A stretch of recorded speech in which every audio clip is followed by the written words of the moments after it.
Bakunzi b'Iminyonyoza TV twongeye kubasuhuza.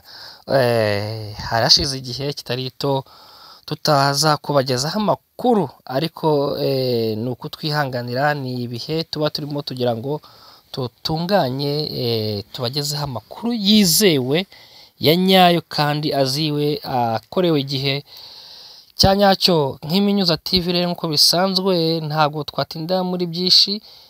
Turashaka kubabwira yuko tugaruka ku ngingo ebyiri, aho abadepite bagize inteko ishinga amategeko ya EU, ni umuryango w'ubumwe bw'uburayi, aho bafashe umwanzuro wo guhagarika inkunga y'amafaranga angana na biliyoni 20 z'amayero bageneraga RDF.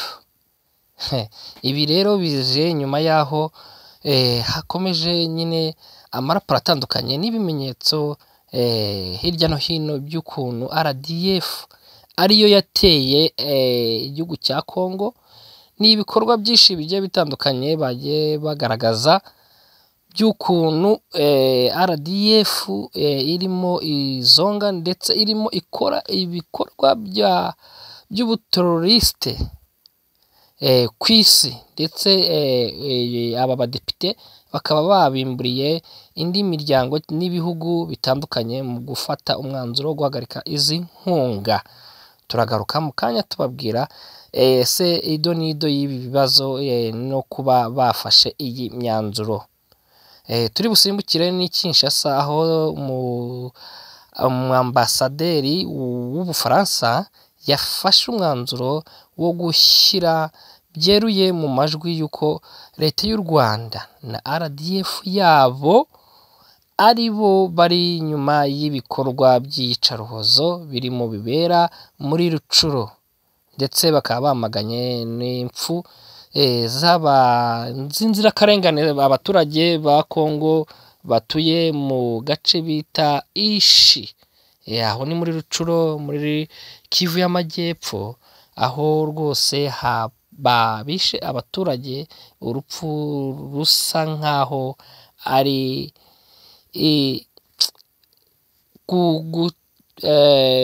gutesha uburenganzira ikiremwamuntu.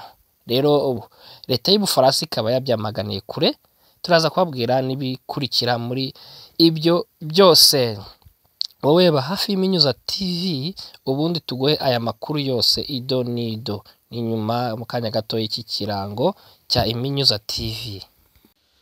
Iminyonyoza TV, amakuru yizewe, ibiganiro by'amateka, ibiganiro bijyanye n'ubuhamya, n'ahandi wabisanga ni hano ku Iminyonyoza TV. N'ab'imyidagaduro ntabwo twabibagiwe, n'ahandi wowe kora subscribe maze ukurikirane Iminyonyoza TV. Rero tutabatindiye, reka tubabwire yuko umuryango cyangwa se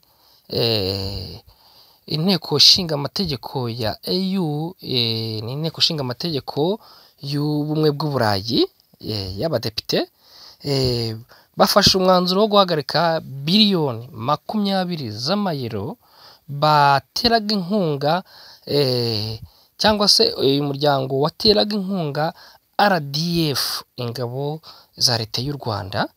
Uyu mwanzuro wafashwe nyuma yaho habonetse cyangwa se hagaragaye ibimenyetso bidasubirwaho by'uko RDF iri inyuma y'umutwe wa M23. Ibi byagaragaye cyane aho uyu muryango cyangwa se imiryango mpuzamahanga nka Human Rights Watch, igihugu nka Congo, ibihugu nk'ibituranyi, ibihugu nk'Ubufaransa, Amerika, Ubwongereza, byagiye bigaragaza inkunga itaziguye leta y'u Rwanda ihereza umutwe wa M23, ndetse si inkunga ya gisirikare ihagije, ndetse ko harimo n'ingabo za RDF ariko ziri mu mwambaro wa M23.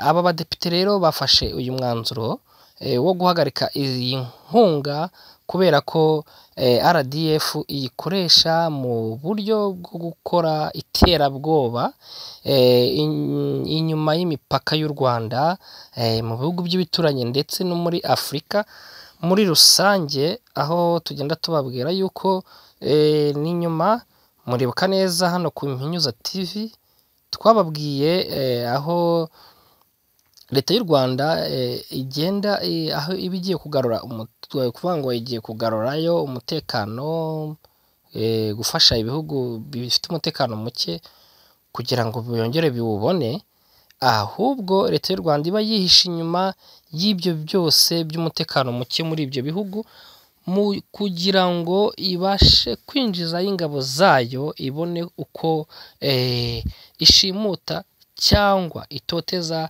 abanyarwanda batavuga rumwe nayo.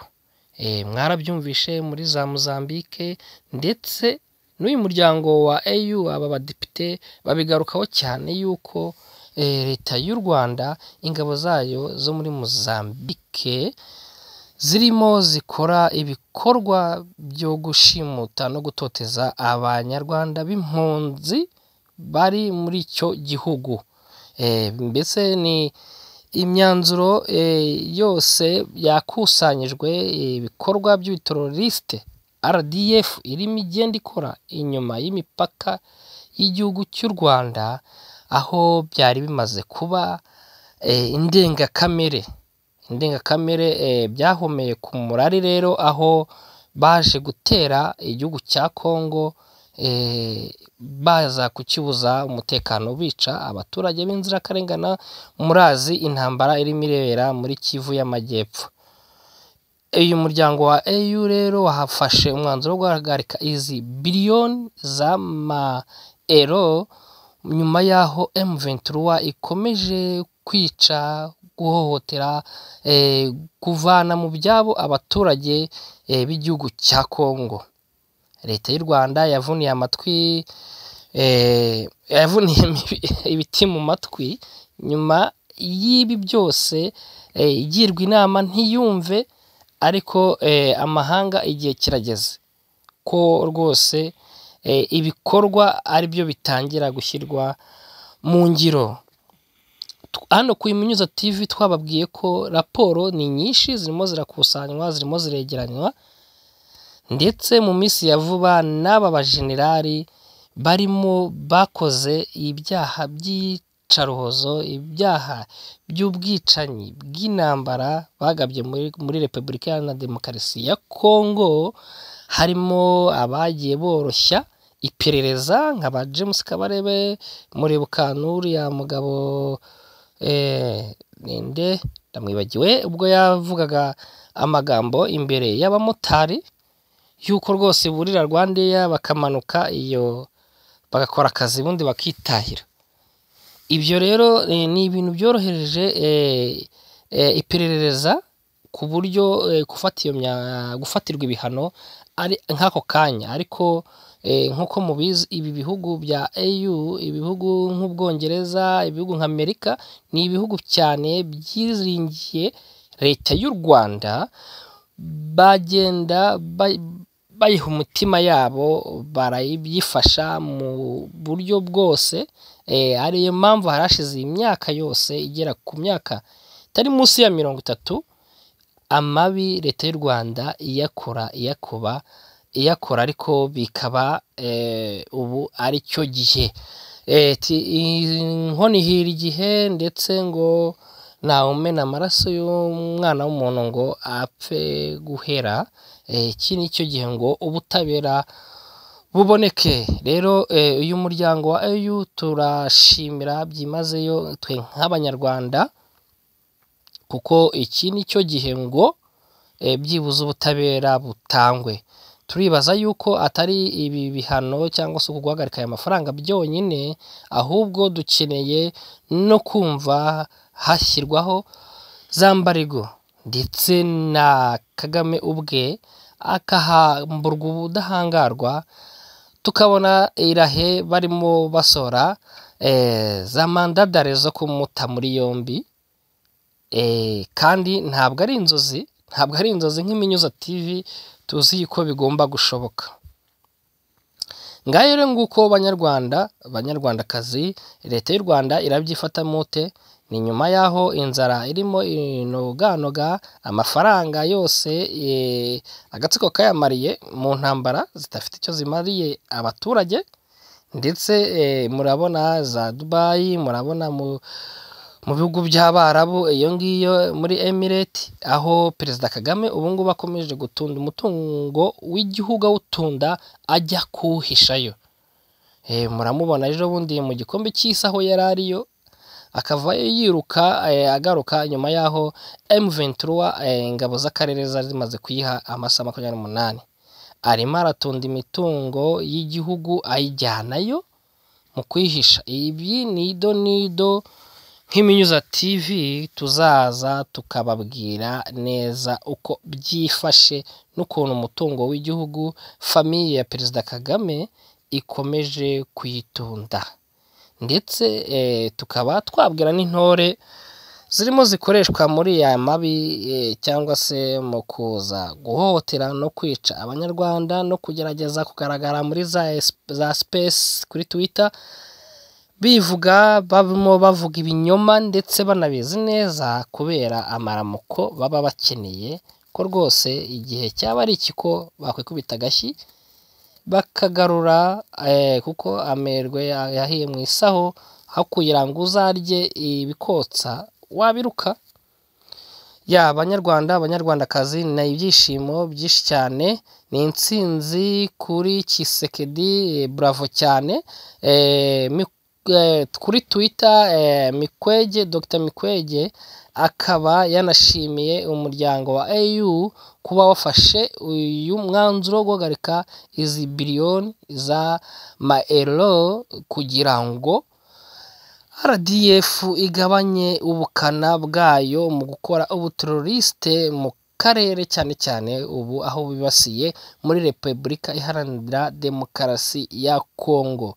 Ndetse nk'umuryango mugari w'abanyarwanda turashimira rwose AU uko banagarutse mu guhagarika n'aya mafaranga. Bavuze ko RDF si ibyo gusa, no muri Mozambique impfu zimaze igihe zihari n'ishimutwa ry'abanyarwanda bahunze leta y'u Rwanda, ibyo byose ari ibikorwa bikorwa na RDF.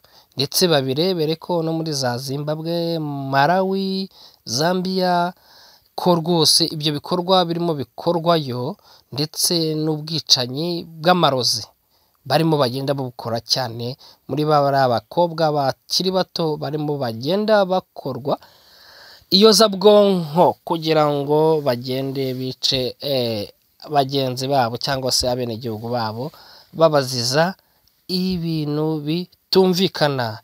nk'Iminyuza TV rero ntabwo tubatindira cyane, amakuru ni update uko tugenda tuyabaha, ariko ntabwo twasoza tutababwiye ukuntu Ubufaransa ubu ngubu biratangiye.